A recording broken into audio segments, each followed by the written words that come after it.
I'm back to talk about the song Nuts from Right Place, Wrong Person, which I know we all giggled about. And I finally had time yesterday to go pick up my physical copy, so I have the lyrics and the images from it to talk about while we go through. And I want to say one of my most favorite parts about this has been first listening to it and then looking at the lyrics and looking at the lyrics and listening to it. And then after, I'm looking at the pictures that go with each song, and it sort of tells me if I'm kind of on the right track. And once again, I don't think I'm getting everything right. I might not be getting any of it right, but I think I'm probably getting some of it. This is a funky sounding song. It's very funky. It's kind of reminding me of some of the like late 90s, early 2000s hip hop. There's kind of whispering, beckoning sounds at the beginning, and that flows into somebody saying, "I could make this right place for you." It sounds to me kind of like Temptation. I don't think it's RM. And also I want to know, until the very end of the song, none of the voices sound like RM, and I think that's intentional. It's someone promising that they can make things right. It sounds kind of like the phrase I had in my head was like a deal with the devil. Quinn said this to me and it resonates.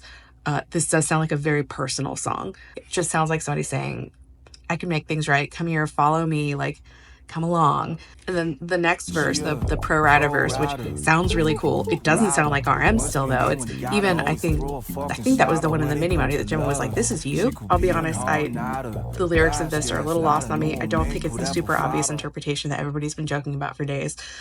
It's clearly someone or something that he doesn't like. Bad feelings. "Face that's become a monster's, you look like your guts." One thing that stuck out to me was the phrase "bullshit like forever." That reminded me of the phrase "forever is a sandcastle," which variations of that have been used in 3 different songs by Suga, BTS songs, and his August D works. And another one, "Love is bound to fail." The switch back and forth in this verse between Korean and English seems intentional. I don't quite understand the why, but it does seem intentional to me. A lot of the negative talk is in Korean. "It was just a shell, all that trust." So I feel like this song is about some kind of betrayal of trust. Then we have yet another verse that doesn't sound like Namjoon. This, "Now lay back, da da da da da da."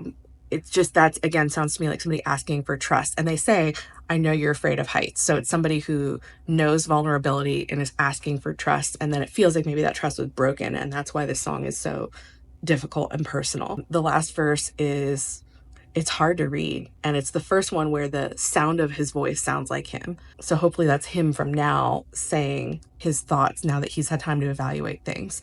I'm going to put the lyrics up because they're so good. 매일 밤이면 과거의 나에게 보내는 유서를 써 위스키 한 잔이면 털어질 모든 기억 믿지도 않은 시기에 비록 네가 전부던 20대에서 벗어날 수 있도록 행복. So overall, this song sounds like it could maybe be about an on-again, off-again relationship with someone toxic, or somebody that trust was placed in and betrayed, which, oof, I've had some of that in my life, and that leaves you angry. The song ends with him saying that he wishes them happiness, which, to be honest, I'm not that good of a person. So go you, Namjoon. And I do want to say, although it sounds like it's about a breakup, it could be a metaphor. It wouldn't be the first time that they've used a breakup song or something that sounds like a breakup song as a metaphor. Seesaw, outro tear. The ending of the song to me sounds like, I was trying to think of like all the correct musical terms for it, and I was just like, forget it. What it sounds like to me is when you descend into the dungeon in a video game, like you're about to have a boss fight. That's what it sounds like to me. And then knowing what's coming in the next song, that feels about right. And yeah, back to the language transition, all of the temptation and beckoning is in English. Then there's the description that's in a mix of English and Korean.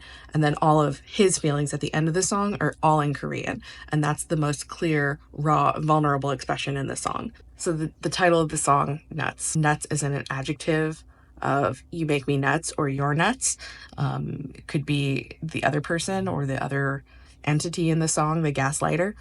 Nuts is a noun for the crazy people themselves.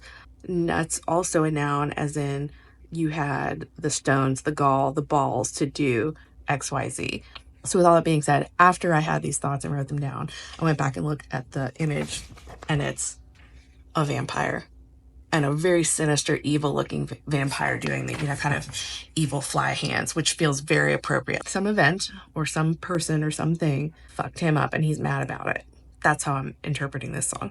And this song flows straight into Out of Love, which I will film next as soon as I can. For those who made it this far and haven't seen my videos before, this is part of a series. I'll be doing each song from Right Place, Wrong Person, just my thoughts. I encourage those of you who have a thought either spurred on by mine or you had this thought alone, please share them in the comments, because I think this is a really fun process. And it's just a great album, and I'm glad we have so much to talk about.